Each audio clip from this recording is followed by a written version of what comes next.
En Mateo 7, versículos 13 y 14, el Señor dice, entrad por la puerta estrecha, porque ancha es la puerta y espacioso el camino que va rumbo a la perdición, al infierno, y muchos son los que entran por ella, por esa puerta al infierno, porque estrecha es la puerta y angosto el camino que va a la vida, y pocos son los que la hallan. En Hebreos 4, versículo 1 al 3 dice, temamos pues, no sea que aún permaneciendo la promesa de entrar en su reposo, alguno de vosotros parezca no haberlo alcanzado, el reposo, reposo de las obras, porque también a nosotros se nos ha anunciado el Evangelio, dice el apóstol Pablo. El apóstol Pablo ya entró por la puerta estrecha, había entrado ya, porque también a nosotros se nos ha anunciado la buena nueva, el Evangelio. Se nos ha anunciado que Cristo murió por los pecados de nosotros, conforme a las Escrituras, y que fue sepultado, y que ha sido resucitado al día tercero, conforme a las Escrituras, porque también a nosotros se nos ha anunciado este anuncio, el Evangelio, como a ellos, los que están al otro lado de la puerta. A ellos también se les anunció, pero a ellos no les aprovechó el haber oído el anuncio, que Cristo murió por los pecados de nosotros, y así nos salvó. No les aprovechó el haber oído la buena nueva, por no ir acompañada de fe. Ellos creyeron, pero sin fe.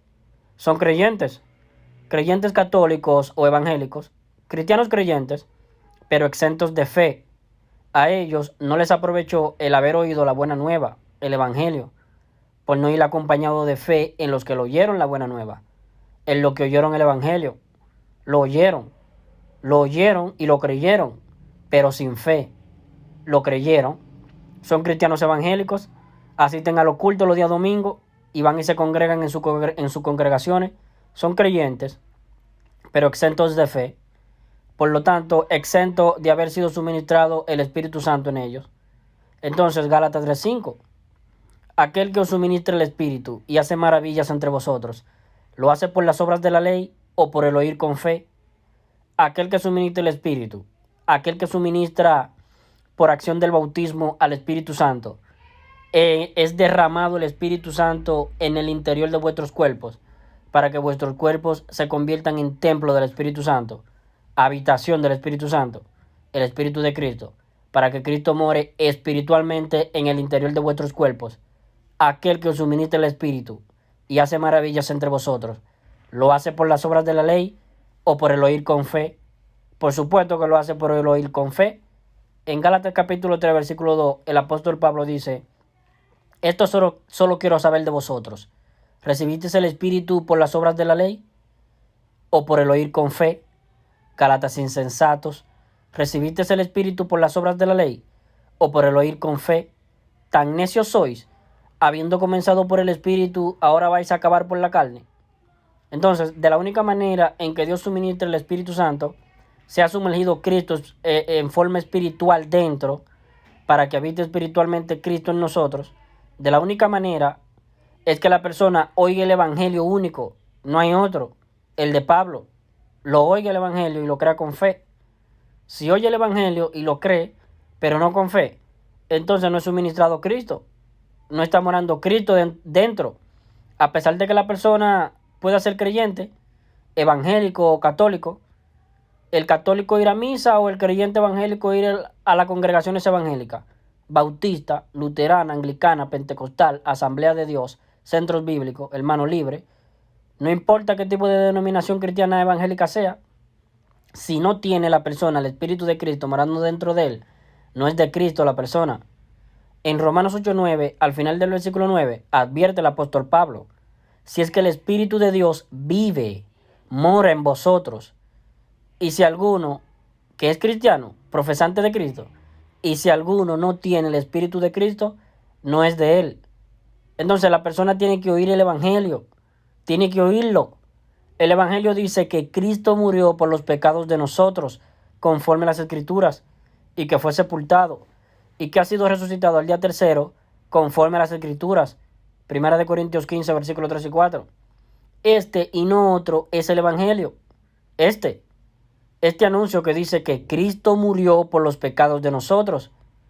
En el escrito original de Primera de Corintios 15, versículo 1 al 7, el apóstol Pablo escribe, y os hago saber, hermanos, el evangelio que os prediqué, en el cual estáis firmes, estáis en pie, mediante el cual sois salvos si os asís a la palabra que os prediqué, a no ser que en vano creísteis, porque os transmití entre las primeras cosas lo que asimismo también recibí.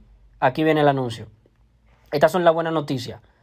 Que Cristo murió por los pecados de nosotros, conforme a las Escrituras, y que fue sepultado, y que ha sido resucitado al día tercero, conforme a las Escrituras, y que fue visto por Cefas, esto por Pedro, luego por los 12, luego por Jacobo.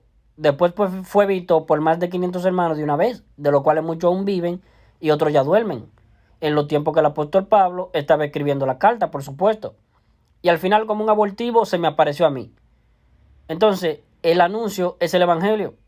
El Evangelio es el anuncio que dice que Cristo murió por los pecados de nosotros, porque la paga del pecado es muerte. Cristo murió por los pecados de nosotros. Como dijo Dios, el alma que pecare, esa morirá.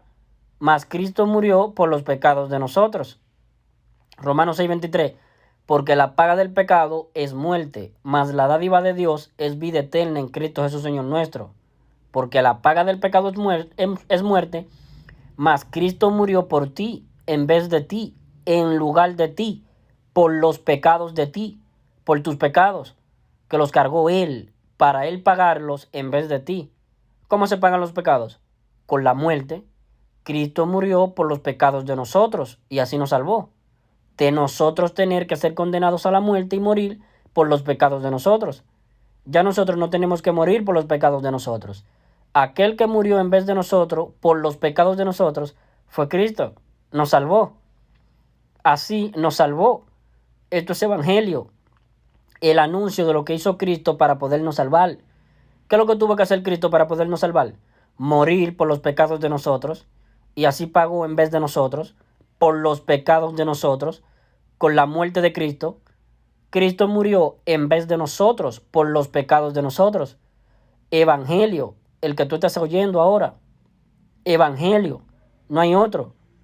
No hay algo extra a esto que Cristo hubiese hecho para podernos salvar. Esto que hizo Cristo, morir en la cruz por los pecados de nosotros, fue lo único que hizo Cristo para podernos salvar. Salvar de nosotros tener que ser condenados por nuestros pecados. Habiendo dicho Dios, el alma que pecare, esa morirá. Ezequiel 18:4.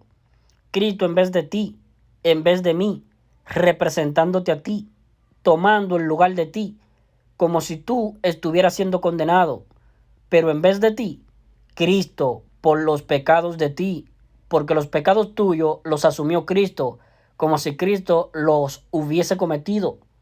Todos los pecados que tú lo vas a cometer durante todo tu paso por este mundo, desde que tú naces en este mundo, vives y hasta que te mueras, para que no hubiera ningún pecado que tú cometieras en tu paso por este mundo, que lo tuvieses que pagar tú.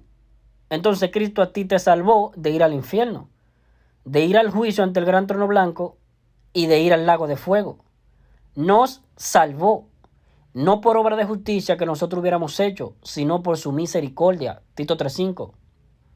Porque por gracia habéis sido salvados mediante la fe. Y esto, la gracia de Dios, no proviene de vosotros, pues de Dios es el don, no por obras para que nadie se jacte,